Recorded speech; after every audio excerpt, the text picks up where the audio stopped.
Bueno, hemos aprendido muchas cosas, ¿cierto? Tengo acá páginas y páginas y páginas de todo lo que hemos visto durante esta serie.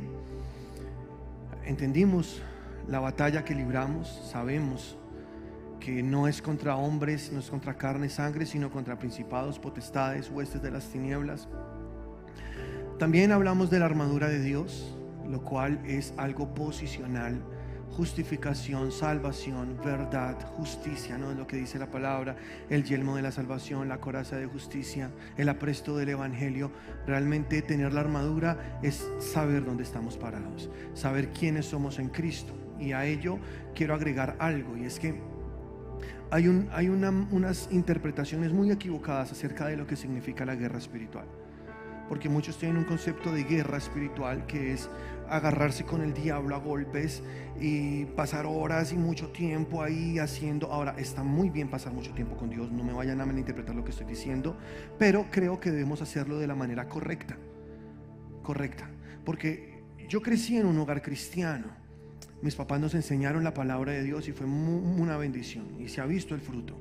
Pero vi en medio de lo que hacíamos muchas personas que oraban, pasaban tiempos en ayunos, tiempos en oración, y jamás se veía resultado en sus vidas. Jamás. Yo llegué a un punto en mi vida en el cual pensé que orar no funcionaba, porque después de 2 años las peticiones de estas personas eran las mismas. 3 años y lo mismo, 4 años y lo mismo. Yo decía, pero llevamos orando todo este tiempo y no pasa nada. Entonces algo en mí no cuadraba. Luego, cuando pasa el tiempo, entendí que no es solamente hacerlo como un acto, un sacrificio solamente, aunque los sacrificios son buenos, porque la palabra de Dios lo enseña, siempre y cuando sean nacidos de un corazón limpio. Cuando una persona tiene un nuevo nacimiento y cuando una persona entiende cómo Dios enseña que debemos vivir nuestra vida y cómo debemos orar, cómo debemos vivir la palabra, cuál es el camino de obediencia, cuál es la justificación, etcétera, etcétera, entonces vemos más resultados. Dice la Biblia, la oración eficaz del justo puede mucho. Eso indica que hay una oración que no es tan eficaz, que hay oraciones que no funcionan. Cuando encontramos personas que están orando y orando y orando y orando, pero Señor, ayúdame, por favor, estoy enfermo, por favor, Señor, ten misericordia, y dele, y no se ven resultados. ¿Por qué es? Aquí hemos visto esto repetidamente. A Dios no lo mueve la necesidad, a Dios lo mueve la fe. Y cuando una persona se dispone a creer en lo que Dios dice, toma sus armas, toma su posición en Cristo y hace una oración correcta, una oración eficaz, verá resultados. De lo contrario, no. Dice la palabra, la oración de fe sanará al enfermo. No es la oración de queja, no es la oración de miseria, no es la oración del mendigo. Es la oración del creyente la que hace que la enfermedad se vaya. Por eso en cada una de las armas dijimos, tienen que usarse con fe, de lo contrario no van a funcionar. Tiene que hacerse de la manera correcta. Entonces, cuando hablamos de la oración, por ejemplo, mostramos las reglas para que la oración funcione. Si tú no estuviste en esa predicación, mírala en YouTube, mírala en Facebook, ahí está. En el nombre de Jesús, ¿cierto? Orar como debe ser, orar con fe, orar escrituralmente, etcétera. Todas estas cosas son las que hacen que tengamos éxito en la oración, de lo contrario no. Cuando Jesús se paró frente a la tumba donde estaba Lázaro, 4 días muerto, su oración fue muy sencilla. Él simplemente dijo, Padre, yo te doy gracias porque tú siempre me oyes. No lo digo por mí, lo digo para que los que están aquí crean que tú me has enviado. Luego se giró a la tumba donde estaba Lázaro, dijo, quiten la piedra, y le dio una orden a Lázaro, quien estaba muerto hace 4 días, y le dijo, Lázaro, ven fuera. Y Lázaro salió vivo. Todos aterrorizados, ¿qué es esto? Un muerto de 4 días está vivo. Si tú notas, Jesús no se agarró ahí a porrazos con el diablo. Jesús tenía muy claro quién era, qué tenía y qué podía hacer. No obstante, Jesús tenía una vida muy privada de oración, donde pasaba mucho tiempo a solas con su Padre. Por eso en público tuvo tanto éxito. Su oración fue de fe. Padre, gracias porque tú siempre me oyes. Díganme si eso es fe o no es fe. Él ya daba por hecho lo que estaba a punto de pasar. Padre, gracias porque tú siempre me oyes. Él sabía que eso iba a ocurrir. Por lo tanto, cualquiera de las armas que tú quieras usar, o todas, úsalas todas, hazlo con fe, creyendo en un Dios poderoso que nunca miente, que todo lo que dijo entonces se hace realidad en tu vida cuando tú lo tomas, cuando tú lo crees, cuando tú lo vives. Ahí hay poder. Vivimos la palabra, no solo la sabemos, tenemos que vivirla, añadirle a nuestra fe obras, creer desde la autoridad que Dios nos dio, porque todo esto se gana es con autoridad. Autoridad no es igual que fuerza. Tú no ves un policía de tránsito deteniendo un vehículo con su fuerza, ¿o sí? Él lo hace con su autoridad, y eso marca la diferencia. Él simplemente le dice al vehículo: por favor deténgase, levanta su mano, ni siquiera tiene contacto con el vehículo. ¿Y qué hace el señor que va manejando el carro? Se orilla, ¿sí o no? Porque eso se llama autoridad. Puede que tú no tengas tanta fuerza, pero tienes algo que es mucho más grande que la fuerza, y es la autoridad que Dios te dio. Y con la autoridad, porque aunque tu fuerza es limitada, hay un gobierno que te respalda, el gobierno del cielo. Tú portas un uniforme, unas vestiduras de hijo de Dios. Tú puedes levantarte con autoridad y dar tus batallas desde ahí. No es bajarnos a nivel del diablo, es desde nuestros lugares, desde el lugar que Dios nos asignó, ahí pelear nuestras batallas. En Efesios capítulo 2 dice la palabra que ahora estamos sentados en lugares celestiales juntamente con Cristo. Por eso, desde esos lugares celestiales es desde donde peleamos nuestras batallas. Sobre principados, potestades, huestes de las tinieblas, dice en Efesios en el capítulo 1. Ahí tú tienes que pararte, entender que tú eres la iglesia de Cristo y que tú vas a librar tus batallas desde una posición, porque la verdadera guerra espiritual no es ponerte a gritar, aunque a veces toca levantar la voz, claro, con autoridad, pero el secreto no está ahí. El secreto está en hacerlo legítimamente, con las reglas de Dios, porque estamos en un mundo de legalidad. Dios se somete a su palabra. Cuando Dios dice que algo debe hacerse de alguna manera, tú obedeces lo que Dios dice. Entonces Dios, como Él mismo puso las reglas, hace que eso funcione. Dios no va a violar sus propias reglas. Él puso las reglas y Él se somete a esas reglas. Y cuando tú caminas en esas reglas, entonces hay poder de Dios en acción. Así que si tú quieres tener éxito en tus batallas, las que enfrentas contra la enfermedad, contra la pobreza, contra la desunión en tu casa, no sé, contra las debilidades humanas, si estás peleando contra un vicio, contra un mal hábito, lo que sea, tú debes pelearlas de la manera correcta. ¿Quieres pelear de verdad y hacer guerra espiritual? Te voy a decir cómo es. Número 1, llena tu palabra del Espíritu Santo, llena tu espíritu, de palabra que el Espíritu Santo ponga ahí. Aliméntate, llena tu espíritu todo el tiempo, llénate de palabra, palabra, palabra. 2, educa tu mente, educa tu alma. Enséñale a tu alma a pensar como dice la Biblia. Ten poder sobre tus emociones, desarrolla ese crecimiento espiritual, gobierna tus emociones. 3, somete tu cuerpo, somete tu carne, que tu carne sea el sacrificio. Esa es la verdadera guerra espiritual. Ahora usa tu autoridad, usa todas las armas. Desde el lugar que Dios te dio, desde ahí pelea tus batallas. Desde ahí disparas tus armas, la oración. ¿Cuántas vimos? Estuvimos hablando, después de hablar de la armadura de Dios, número 1, de la palabra de Dios. ¿Sí estamos de acuerdo? ¿Cuál fue la segunda? La oración.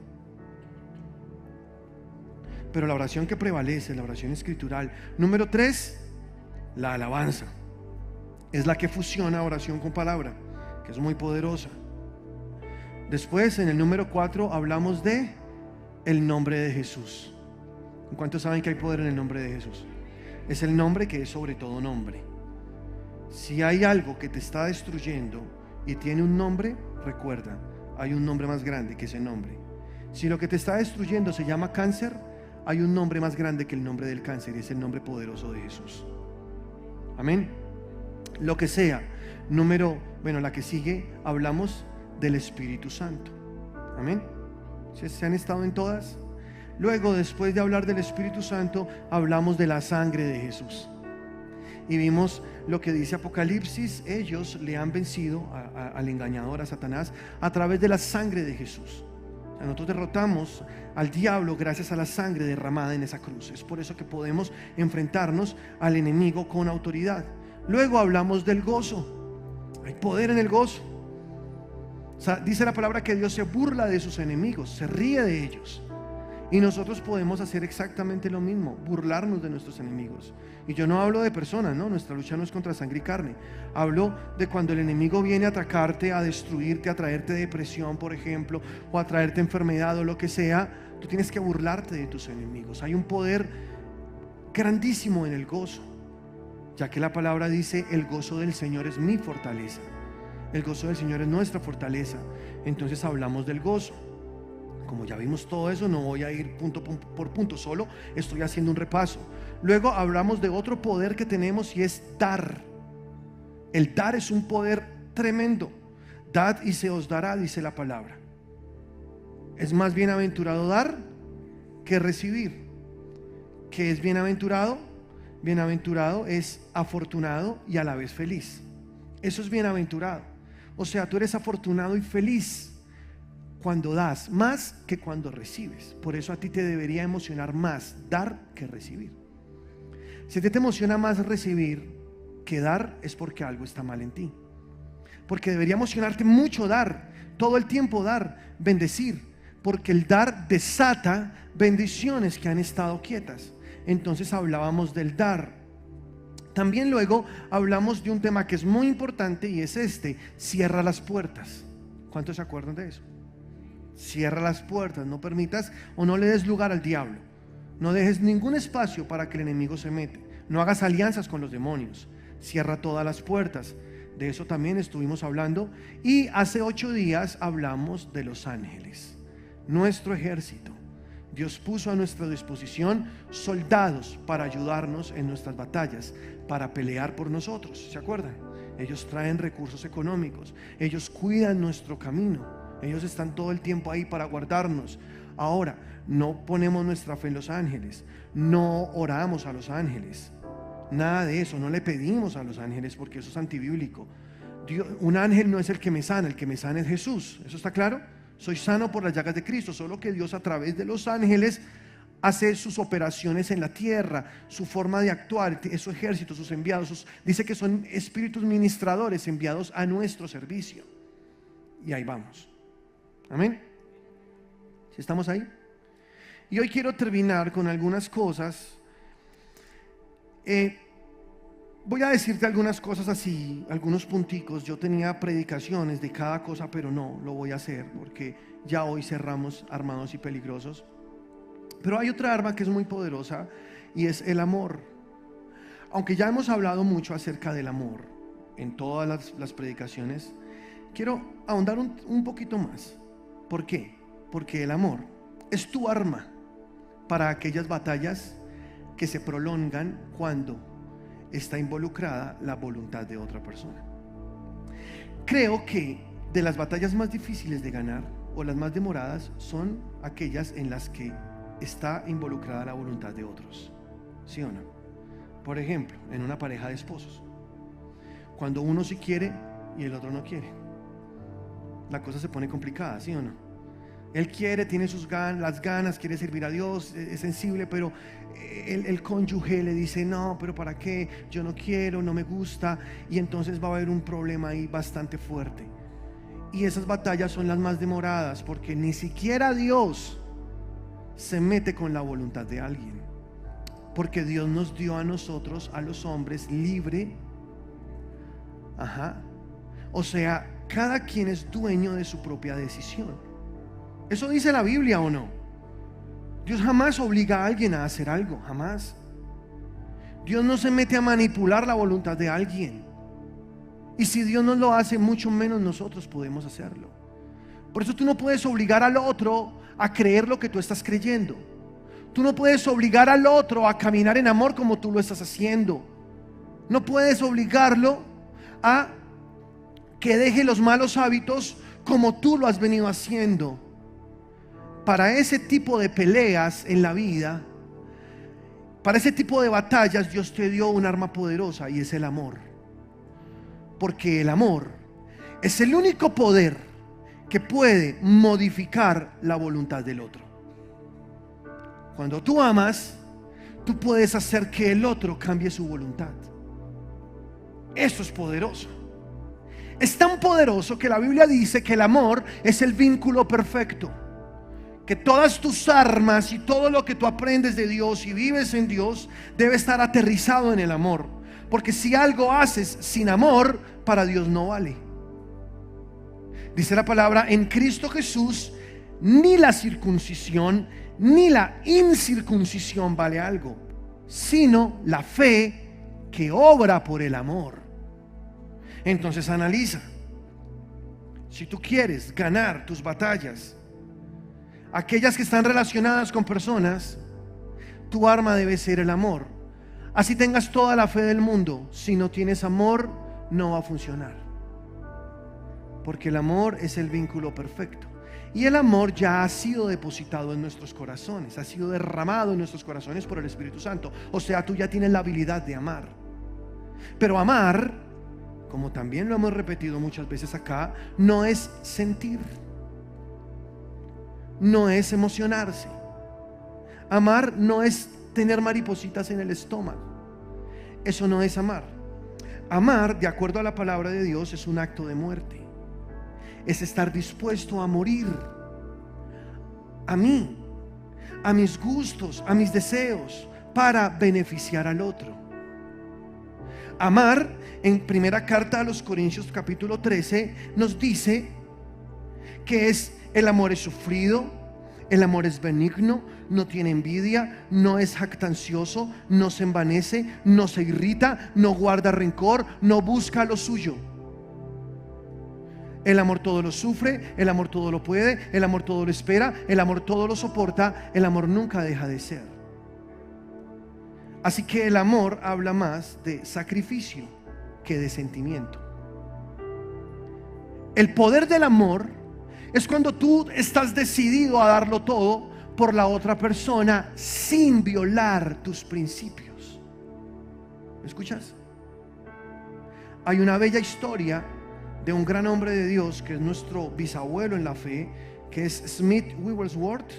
Perdónenme mi pronunciación si no lo dije exactamente bien, pero Smith Wigglesworth era un hombre que resucitaba muertos, que agarraba a los muertos y los estrellaba contra la pared y decía: en el nombre de Jesús, y los muertos resucitaban. De verdad, así era. Era un hombre de verdad zafado de lo normal, lleno del Espíritu Santo. Ha sido de los más grandes de la fe de estos últimos tiempos. Pero él no era así. Él no quería saber nada de Dios. En su casa, quien era cristiana era su esposa. Y a él le molestaba mucho que su esposa estuviera en la iglesia, que se fuera por allá. Eso le molestaba mucho. Entonces un día le dijo a su esposa: si te vas para la iglesia, voy a ponerle pasador a la puerta y no te abro esta noche cuando regreses. Entonces ella se fue para la iglesia. Porque amar es poner a Dios primero. ¿Sí o no? Siempre. Y ella se fue para la iglesia. Si eso pasara acá, pues no hay tanto problema. Pero ahora piensa en un país donde hay invierno, donde hay estaciones, y el invierno es con nieve. Es otro nivel. Si tú has estado en algún país donde hay estaciones, sabes de lo que te estoy hablando. Que sacas tu mano del guante y sientes que te duelen los huesos del frío. Es una cosa terrible, terrible. Yo le decía a mi esposa: no serviría yo para vivir en un país así. Me da muy duro el frío. No me gusta el frío. El frío extremo no me gusta. Bueno, ellos vivían así, y entonces la esposa se fue al servicio, a su iglesia, y cuando regresó, llamó a la puerta y vio que la puerta estaba con seguro, y su esposo no le abrió la puerta. Pues para que aprenda. Y la dejó afuera. Al siguiente día él se levanta, abre la puerta y su esposa estaba ahí, tullida del frío, temblando del frío. Él la vio, ella se levantó y le dijo: buenos días, mi amor, ¿qué quieres que te prepare de desayuno? Y se metió a la cocina, se lavó sus manitos y comenzó a cocinar el desayuno para su esposo. Smith Wigglesworth, cuando vio a su esposa haciendo eso, se sentó a la mesa y se puso a llorar y le dijo: ¿por qué eres tan buena? ¿Por qué puedes ser tan buena? ¿Cómo haces para ser tan buena? Entonces ella le dijo: el Espíritu Santo está en mí, es por eso. Y él le dijo: yo quiero ir a tu iglesia. Entonces la llevó a la iglesia, lo llevó a la iglesia y se convirtió en el hombre de fe que conocimos, que su historia está en los libros, tú puedes leerlo, puedes meterte en internet y averiguar quién fue este hombre. Un hombre de fe grandísimo, ganado por su esposa. ¿Cómo? Con el arma más poderosa que existe, el amor. Solo con el amor. Cuando tú amas, recuerda esto y que nunca se te olvide: cuando tú amas, tú puedes modificar la voluntad de la otra persona. No hay otra manera, no existe otro camino. El camino es el amor. Por eso, qué arma tan poderosa, ¿no crees? Ahí en el mismo capítulo, primera carta a los Corintios 13, desde el versículo 1, dice: si yo hablase en lenguas humanas o angélicas, ya te lo voy a poner, si yo hablase en lenguas humanas y angélicas y no tengo amor, vengo a ser como un metal que resuena o un címbalo que retiñe. Si yo le pego a un platillo de la batería o a un redoblante o algún tom de esta batería, va a sonar muy duro, ¿cierto? Pero al mirarlo vamos a ver que está completamente vacío, no hay nada dentro. Es una caja que genera un sonido fuerte, pues porque está diseñada acústicamente para que así sea. Dice la palabra de Dios que así es una persona que no tiene amor. Puede hacer mucho ruido, pero está vacía. ¿Sí estás conmigo? Y mira lo que dice: si yo hablase lenguas humanas y angélicas y no tengo amor, vengo a ser como ese metal que resuena como un címbalo que retiñe. Y luego dice, versículo 2: y si tuviese profecía y entendiese todos los misterios y toda la ciencia, y si tuviese toda la fe, de tal manera que trasladase los montes, y no tengo amor, nada soy. Porque la fe que funciona es la que obra por el amor, ¿ok? Nada soy. O mejor, la fe que a Dios le agrada es la que obra por el amor. Versículo 3: y si repartiese todos mis bienes y diere para dar de comer a los pobres, y entregase mi cuerpo para ser quemado, y no tengo amor, de nada me sirve. Y entonces ahí es donde comienza a describir lo que ya te dije: el amor es sufrido, es benigno. ¿Qué es el amor? Y finalizando el capítulo dice: cuando yo era niño, hablaba como niño, pensaba como niño, juzgaba como niño, mas cuando ya fui hombre, dejé lo que era de niño. ¿Qué está diciendo la palabra de Dios acá? Que ya debes dejar de comportarte como un niño espiritual, que ya debes crecer, que el verdadero crecimiento espiritual es cuando alguien camina en amor. Ahí está el crecimiento espiritual. Tú puedes decir que eres maduro espiritualmente si estás caminando en amor, si pagas bien a cambio de mal, si das a los demás lo mejor y no te lo guardas para ti, si siempre quieres bendecir y no maldecir, cuando amas a los que te hacen daño, entonces oras por ellos, les das, les ayudas, siempre estás deseando lo mejor y no guardas rencor en tu corazón. Si tú has llegado a esos niveles, entonces es porque eres una persona madura espiritualmente. De lo contrario, eres un niño espiritual. Un niño que está con bobadas, pensando en el odio: es que yo no la perdono porque ella me hizo mal, es que me pida perdón ella fue la que se equivocó. Todo esos realmente son pataletas de niños. Qué cosa más ridícula. Ya no deberíamos estar ahí. Creo que ya debimos pasar a otro nivel, como niños, como hombres de Dios, mujeres de Dios. Bueno, no tenemos que dejar de ser niños en cuanto a la malicia, dice la palabra, ¿no? En cuanto a ser inocentes como niños. guardar ese corazón bondadoso y perdonador de un niño, pero aquí está hablando es de la madurez espiritual, ¿ok? O sea, yo necesito madurar, crecer espiritualmente. ¿Cómo sé que crecí espiritualmente? De acuerdo a mi caminar en amor. El caminar en amor es lo que describe si soy maduro espiritualmente, porque Gálatas capítulo 5 versículo 17 dice: el fruto del Espíritu es amor. Es amor. Y el amor deriva unas cualidades muy lindas. ¿Cuáles? Gozo, paz, paciencia, benignidad, bondad, fe, mansedumbre, templanza o dominio propio o control emocional o inteligencia emocional, como lo quieras ver. Una persona que logra dominar sus emociones está caminando en amor, porque esa es una de las características del amor. O sea, cuando te sacan la piedra, tú no respondes, tú te quedas callado. Cuando alguien te dice algo malo, tú no dices otra cosa mala para tratar de ponerte al nivel de ella. Tú callas, porque aun cuando el necio calla, pasa por sabio, dice la palabra. Y la respuesta blanda quita la ira. Eso es caminar en amor. Y mira que es algo tan práctico que está hablando de la cotidianidad de alguien. O sea, no es algo así como súper espiritual, hablando de ademanes o formas de expresarse con muletillas cristianas o con palabras bien elocuentes para convencer a alguien de que soy espiritual. No, la verdadera madurez espiritual está en tu diario caminar con las demás personas. Ahí está la madurez espiritual. ¿Cómo eres tú en casa? ¿Cómo eres con las personas de tu trabajo o tu universidad, con las personas que te rodeas? Normalmente todos los días. Es ahí donde se puede saber cuál es tu nivel de espiritualidad. Pero si eres de los que se la pasa peleando en la casa, gritando, diciendo cosas necias, hablando cosas en contra de la palabra de Dios, cada vez que te da mal genio, no puedes controlarlo, etcétera, etcétera,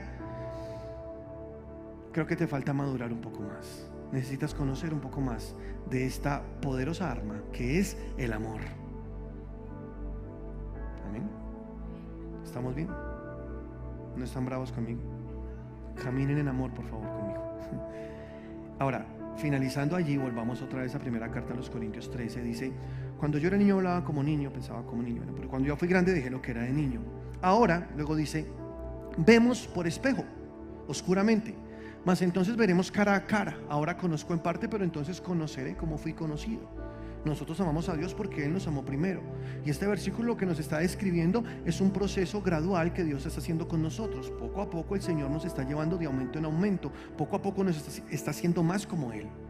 Nos está educando, nos está formando en el camino de Dios. Y luego dice el versículo 13: y ahora permanecen la fe, la esperanza y el amor. Pero el mayor de ellos, ¿cuál es? La fe, la esperanza. ¿Cuál es el mayor? El amor. Porque el amor es el vínculo perfecto. Ahora, estos son los tres poderes más grandes que tú tienes: fe, esperanza y amor, porque son las tres cosas que permanecen. Eternamente estará la fe, eternamente estará el amor, eternamente estará la esperanza. Las lenguas se van a acabar, dice la palabra, los dones, la profecía, todo eso se va a acabar. Ya nos iremos con el Señor y ya no necesitaremos más de eso. Pero hay tres cosas que te van a durar por la eternidad, es en las que deberías concentrarte, y sobre todo en la más importante de las tres, que es el amor. Porque la fe es importante. Hemos hablado todo este tiempo de fe. La fe es el poder que trae de lo invisible a lo visible. La fe es lo que trae del cielo a la tierra, las cosas. Es lo que trae de lo sobrenatural a lo natural. Eso es la fe. La esperanza es tu ancla.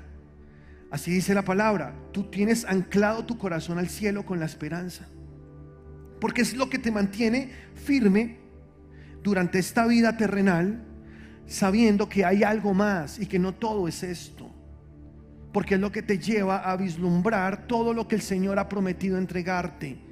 Entonces tú puedes vivir acá en esta tierra sabia y piadosamente gracias a la esperanza que estás aguardando, esperando. Sabes que Cristo vendrá a sacarte de esta tierra, y sabes que la muerte no es el final, que después de esto hay algo más.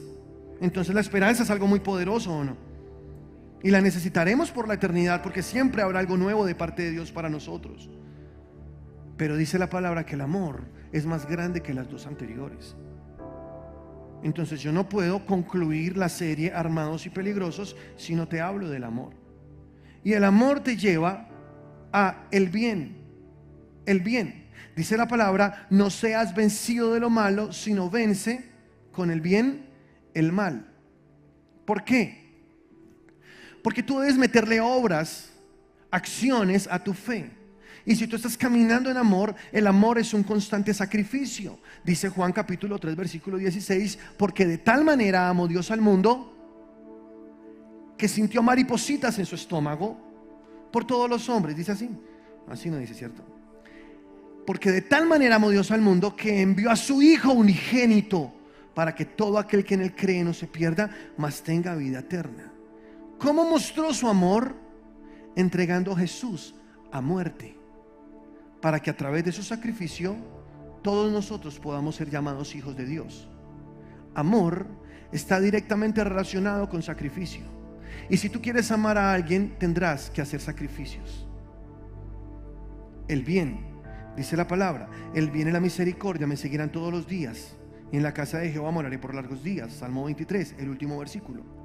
Pero ¿qué dice la palabra de Dios también? No seas vencido de lo malo, sino vence con el bien el mal. Porque algo malo tú simplemente no lo omites, no lo sacas y ya. No, tú tienes que reemplazar eso malo por algo bueno. Es la fórmula de Dios. Si tú estás luchando con algo, para tú vencer ese algo, necesitas poner en el lugar donde estaba eso malo algo bueno. Así ganas. Entonces, si alguien te ofendió, alguien te hizo daño, entonces tú dices: ¿qué hago? Tengo que amar y tengo que caminar, tengo que perdonar, tengo que caminar en amor. Entonces dice la palabra que no solamente es eso, porque el perdón también está involucrado en el amor. Tú tienes que perdonar. Sin perdón no hay avance. Si una persona no perdona, se va a estancar en la vida. La palabra dice: tengan mucho cuidado, no sea que alguna raíz de amargura brote y esta raíz de amargura los estorbe para no obedecer a la verdad. Porque cualquier raíz de amargura que nazca en tu corazón será un estorbo. Es por eso que hay muchas personas estancadas en la vida, porque tienen raíces de amargura en su corazón. No han podido perdonar a su agresor. Eso los detuvo, los estancó y no han podido alcanzar tantos sueños que Dios plantó en el corazón. El perdón es amor. El amor es perdón. Tú tienes que perdonar, porque el más beneficiado en el perdón es el que perdona. Esta frase la escuché de un predicador y yo sé que la repito un montón de veces, no importa. Él dijo: el que no perdona es como el que se toma un frasco de veneno y espera que el otro se muera.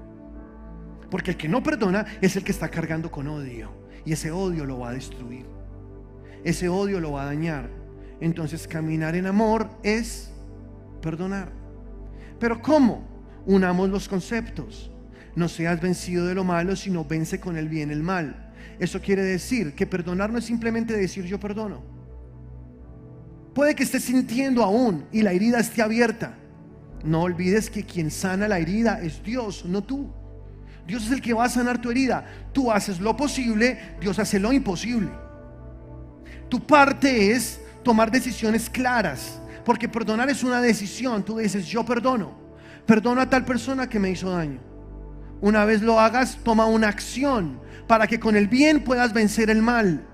Entonces, él me hizo daño, él me dañó un negocio, él me hizo daño en mi vida sentimental o lo que sea. Entonces yo voy y compro un regalo y se lo llevo a esa persona.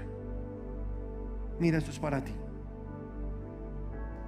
Y lo más probable es que esa persona esté conmovida en su corazón, porque eso es lo que hace el amor, ¿no? La blanda respuesta quita la ira. Y entonces tú vas a ganar otro corazón, y tú vas a poder dar una tremenda lección de amor, pero la más grande te la estás dando a ti mismo, porque tú estás haciendo a través de esos actos sacrificiales que tu corazón se sane, y estás haciendo que el amor crezca. Te estás liberando de raíces de amargura, y eso te va a dejar libre para poder seguir avanzando con el Señor. Por eso, si no hay amor, nada de lo que yo hable durante estas 13 o 14 predicaciones va a funcionar. Amén. ¿Estamos? Hay que amar, hay que bendecir. Ya no podemos ser esos niños. Tú eras niño, hablabas como niño y está bien, se te valía porque eras un niño. O sea, estabas empezando en Dios. apenas naciste de nuevo, todavía tenías tus cosas, eso no pasa nada. Pero ya es tiempo de madurar. Este es un momento en el cual tú ya debes dejar estas cosas, como por ejemplo el que dice: es que mi papá fue mal papá, me abandonó, no estuvo conmigo, es que me dejó un dolor en mi corazón, es que se ganó su plata con los hijos que tuvo con la otra señora, a mí no me dio nada, ellos les dio estudio, a mí no me dio estudio. Si sigues ahí hundido en esa amargura, nunca vas a avanzar. Ya no puedes cambiar eso. Ya no puedes viajar al pasado en una máquina del tiempo e ir y hablar con tu papá y decirle: papá, no la vayas a embarrar porque vas a dañar mi corazón más adelante y vas a dañar la historia. Ya no puedes hacer eso. Por eso Pablo dice: dejando lo que queda atrás, me enfoco en lo que está adelante. Voy hacia el premio del supremo llamamiento. Porque cuando tú dejas atrás el pasado y te enfocas adelante, eso significa confianza. Es decir, tú estás diciendo: yo creo que Dios hará todas las cosas nuevas y lo mejor está por venir.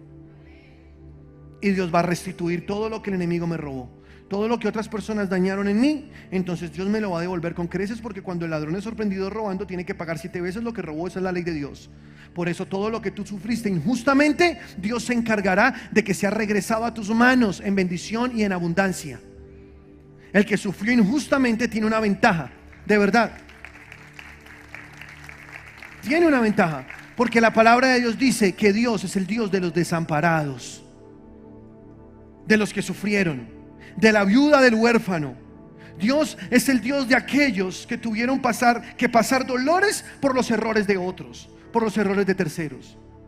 Tú solo tienes un camino para tomar hoy. Si quieres lograr todos tus sueños, si quieres vencer en esta vida, solo tienes un camino, y es el amor.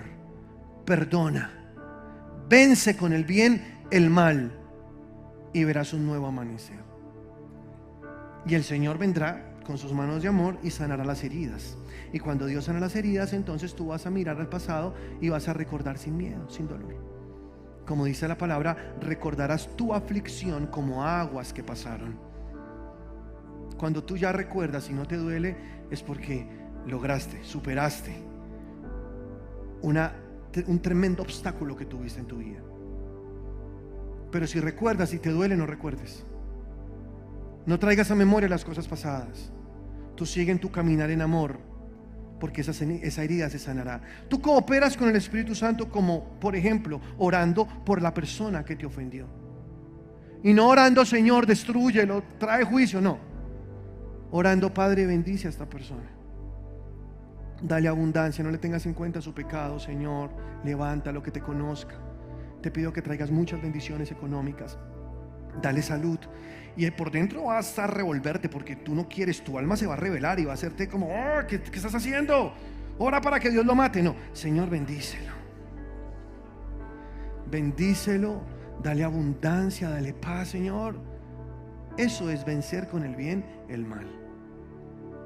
Así es como el Espíritu Santo encuentra una ayuda para poder operar en ti. Amén. Entonces, esta es una arma poderosa que se llama el amor. Amén. Hay otras armas, como por ejemplo el ayuno. Es poderosísimo ayunar. No porque cuando tú ayunes le tuerces la mano a Dios, no. Cuando tú ayunas, sacrificas tu carne, ¿sí? Y te haces más sensible en el espíritu, y entonces puedes estar más metido con Dios. Va a ser más fácil escuchar la voz de Dios. Va a ser mucho más sencillo tener una dirección. Vas a crecer más, es más rápido espiritualmente. El ayuno es muy bueno para sacrificar la carne, porque yo sé que nos enseñaron que el ayuno es para de alguna manera ganarnos el favor de Dios. No, tú ya tienes el favor de Dios, tú ya eres bendecido. Ahora necesitas es doblegar tu carne. Entonces ayunar es muy importante también. Amén. Pero quiero darte una última en esta recta final, y quiero que estés muy atento, porque esto es poderoso. Aquí ya es el final de nuestra saga Armados y Peligrosos. Esto que te voy a decir ahora es demasiado poderoso, pero demasiado en serio. Y es esto: recuerda y vence. Trae a memoria todas las obras de Dios cada vez que te encuentres en conflicto. Recuerda lo que Dios hizo. El recordar es un poder préstame atención. Pero es un poder que toca usar bien, porque si tú lo usas mal, eso te puede destruir. Hay un dicho que dice: recordar es vivir. Y es verdad, ¿o no?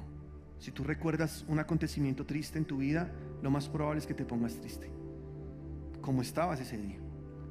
Si recuerdas algo alegre, te pones contento, como si estuvieras viviendo otra vez ese momento. ¿Sí o no? Por eso recordar es algo que toca saber usar, porque es un poder que Dios te dio. Nunca recuerdes tu pasado, nunca recuerdes tus errores, nunca traigas a tu memoria los pecados que cometiste, o si no vas a comenzar a condenarte y la culpa regresará. Olvida eso, Dios ya lo olvidó, olvídalo tú también. Nunca recuerdes los errores que otros cometieron contigo, sus injusticias, sus pecados, nunca, jamás lo traigas a memoria, porque eso va a comenzar otra vez a hacerte daño. No traigas el pasado a tu presente, porque convertirás tu pasado en tu cárcel. Excepto cuando lo que vas a recordar es lo bueno que Dios hizo. Porque cuando tú usas esto bien, te va a ayudar en los momentos de dificultad más adversos. Porque el Señor, a través de este ejercicio, te va a decir: si ya lo hice una vez, lo haré otra vez. Y si Dios lo hizo con otro, también lo puede hacer contigo. Porque el mismo Dios que tenían los grandes hombres de la antigüedad es el mismo Dios que tú tienes hoy.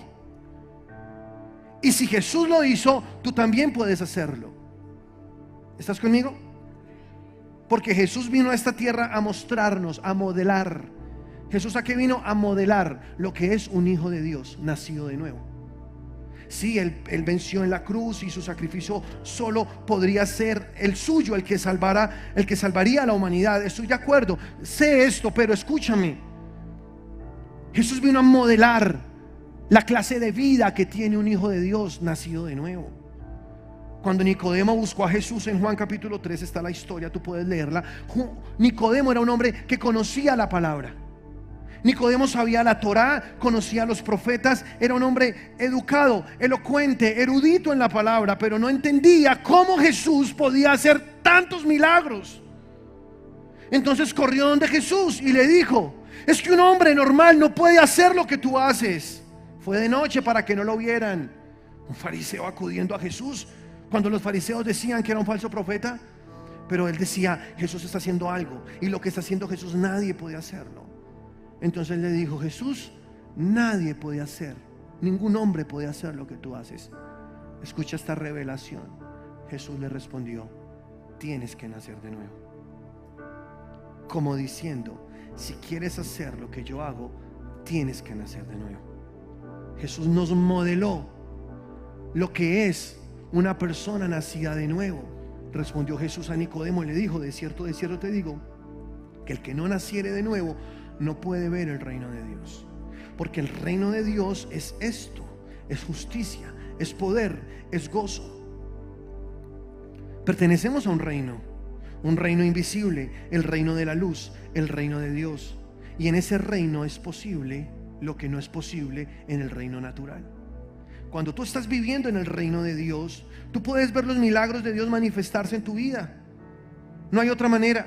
Si tú estás ahí metido en el reino de Dios, pero para ello tienes que nacer de nuevo.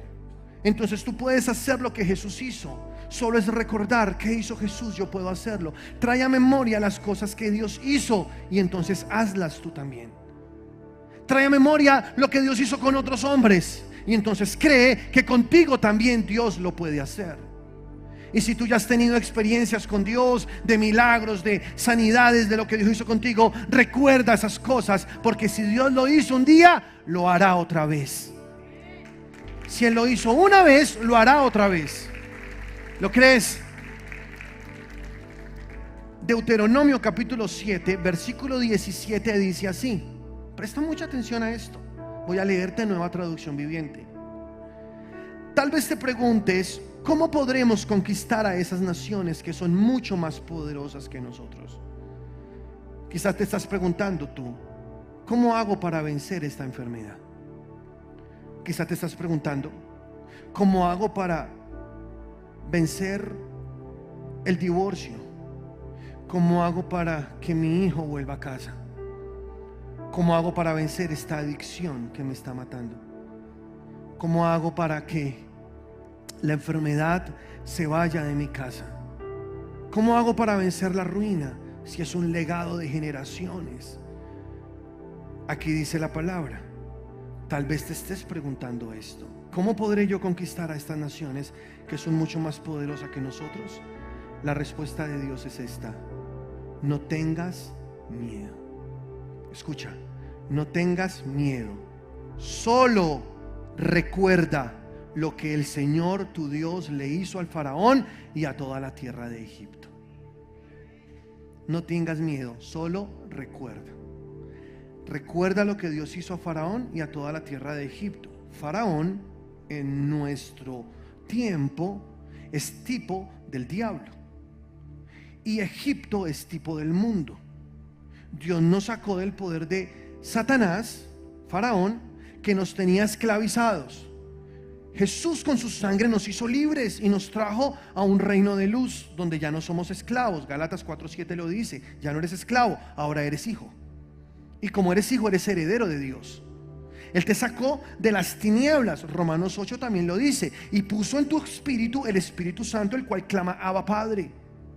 Tú eres un hijo de Dios nacido de nuevo, ya no perteneces al reino de las tinieblas. Él te sacó de la esclavitud, de las garras de Faraón, de Egipto, del mundo en el cual tú vivías, que era un mundo lleno de oscuridad, lleno de tinieblas, lleno de dolor. Ahora tú estás en una nueva vida con Cristo, donde puedes ser más que vencedor en todo lo que pase, donde puedes ganar todas tus batallas. Dice: no tengas miedo, solo recuerda lo que el Señor tu Dios hizo. No tengas miedo, solo recuerda lo que el Señor tu Dios le hizo a Faraón. Este mensaje es para ti. Es lo último que te estoy enseñando de esta serie. Siempre recuerda todo lo que Dios ha hecho. Trae a memoria esas victorias. Trae a memoria todo lo que el Señor ha hecho contigo. Tráelo a tu presente y cree que si el Señor ya lo hizo, Él lo hará otra vez. En Éxodo capítulo 2 versículo 23 te leeré otra vez, Nueva Traducción Viviente. Escucha: con el paso de los años, el rey de Egipto murió, pero los israelitas seguían gimiendo bajo el peso de la esclavitud. Clamaron por ayuda y su clamor subió hasta Dios, quien oyó sus gemidos y se acordó del pacto que había hecho con Abraham, Isaac y Jacob. Miró desde lo alto a los hijos de Israel y supo que ya había llegado el momento de actuar. Por eso también en Isaías Dios dice: recuérdame tú, ven. Porque tú tienes que recordar las cosas que Dios ha hecho antes, y entonces Dios se va a acordar de ellas. Y dice aquí la palabra que Él vendrá en acción porque se dará cuenta que ya es el momento de actuar. Recuérdale a Dios, recuérdaselo. Di: Señor, tu palabra dice. Esto tiene mucho poder. Señor, tu palabra dice que por las llagas de Cristo yo soy sano. Señor, hay un pacto que tú hiciste con Abraham. Ese pacto te cubre a ti. El mismo pacto, porque tú eras una de las estrellas que Abraham vio en el cielo brillar. Porque tú eres un hijo de Abraham según la promesa, ¿o no? Entonces tú sabes, no se me desconcentren, ustedes saben que esas estrellitas eres tú y somos todos nosotros que brillamos en esta generación, y que todo lo que Dios prometió a Abraham también te cubre a ti. Entonces no está mal que tú le digas a Dios: acuérdate del pacto que hiciste con Abraham, acuérdate de tus promesas, Señor. Tu palabra dice esto es mío, yo lo creo. Y entonces Dios dice: recuerda, y verá que ya es el tiempo de actuar.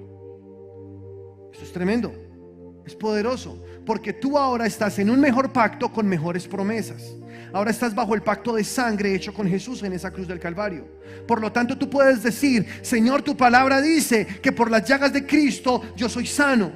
Hoy traigo a memoria lo que tú dijiste en el pacto. Tú dices, Señor, que Jesús, siendo rico, se hizo pobre para que con su pobreza yo pueda ser rico. Entonces tu palabra dice, Señor, trae a memoria las cosas que Dios ha hecho por ti. Dilas en voz alta, hazlo, inclúyelo en tu oración. Y Dios se acordará también de su pacto, porque Dios se somete a su palabra.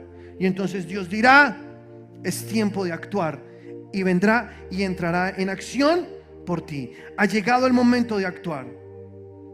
En primer libro de Samuel, capítulo 21, versículo 8, quiero que mires conmigo esta historia. Y David dijo a Ahimelech: ¿no tienes aquí a mano lanza o espada?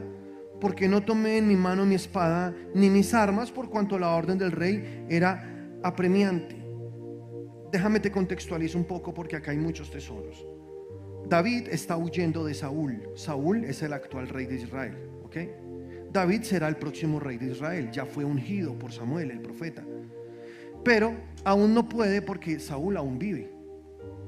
Saúl lo quiere matar, porque aunque David derrotó a Goliat, y aunque David ahora ha sacado su fuerza y ha ganado batallas, entonces Saúl está lleno de odio, de envidia con David, porque la gente grita arengas a favor de David, diciendo: Saúl mató a 1000, David a 10,000. Y eso le ofende a Saúl. Entonces está buscando para matarlo. Dio la orden de que nadie tenga espadas. Las tropas están buscando a David y David está huyendo. Es cuando llega donde Ahimelech, en este momento de la historia. David no tiene espada, David no tiene armas. Entonces le dice a Ahimelech, quien está ahí, el sacerdote, le dice: ¿tienes una espada que me des? Sigue leyendo conmigo. Dice así: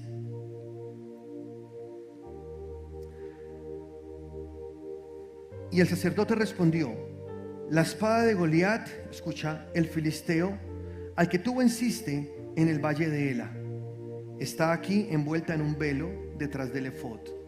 Si quieres tomarla, tómala, porque aquí no hay otra sino esa. Y dijo David: ninguna como ella, dámela. Entonces, ¿qué hizo Ahimelech? Le entregó la espada de Goliat. ¿Sí están conmigo en la historia? O sea, David le dice: ¿tienes una espada? Por favor, estoy sin espada. Y le dice a Ahimelech: solo hay una espada, la espada de Goliat, el gigantón ese que tú venciste. Ahí está, envuelta en un velo detrás del efod. Si tú quieres te doy esa, es la única que hay. Pero la espada de Goliat era una espada muy grande. La palabra de Dios dice que su mango era como el rodillo de un telar. O sea, era una vaina imposible de manejar. Difícil, porque David tenía una estatura promedio. Tú no te imaginas a David peleando una batalla con tremenda espada de un gigante. Era algo muy difícil. Es más, si tú lees la historia, David nunca usó esa espada. Él no tuvo que pelear ninguna batalla con esa espada. Pero Dios le tenía preparada esa espada para entregársela a David. Y uno dice: es rara la historia, ¿no? Porque David dice: claro, mejor, ninguna espada como esa. Y se la lleva. Ahora, esa espada era como un trofeo puesto allí, porque esa espada simbolizaba una victoria sobre los filisteos que David había dado al pueblo de Dios cuando mató a Goliat, el gigante. Tú conoces la historia. Con una honda le disparó una piedra, se la puso en la cabeza, luego cogió esa espada pesadota de Goliat y ¡pum!, le cortó la cabeza a Goliat. Pero David, ¿cómo va a hacer ahora con esa espada para pelear batallas? Es imposible, no se puede. Nunca la usó. Pero mira lo que hizo Dios. Dios le tenía preparada esa espada a David. Quizá no para que peleara batallas, pero sí para recordarle que había vencido a un gigante, y que si Dios lo había hecho una vez, lo puede hacer otra vez. Y si ya has destruido gigantes, el Señor necesita mostrarte: recuerda, un día ya lo hiciste, un día ya te di la victoria, hoy lo puedes hacer otra vez. Aleluya. Cuando el pueblo de Israel le daba vueltas a Jericó, Dios les dijo: tienen que darle vueltas. Era la primera ciudad, estaba amurallada. Ellos tenían que dar vueltas. Y si tú te metes ahí en la historia, y si eres uno de los del pueblo que está dando vueltas, los de la muralla miraban al pueblo de Israel y decían: estos enloquecieron, ¿qué están haciendo? Dando vueltas, ¿cómo van a ganarnos? Pero ellos estaban dando vueltas, y cada vez que giraban, allá estaba el Jordán, el que Dios había separado en dos para que ellos cruzaran y entraran a la tierra prometida. Entonces ellos, cada vez que daban una vuelta, veían el Jordán, y volvían a dar otra vuelta, veían el Jordán. ¿Qué estaba diciéndole Dios al pueblo? Así como ya lo hice una vez, lo haré otra vez contigo. Por eso tú tienes un arma muy poderosa, y es recordar las obras de Dios. Porque si Dios ya lo ha hecho antes, si Dios ya lo ha hecho con otros, también lo hará contigo. ¿Tú lo crees? Aleluya.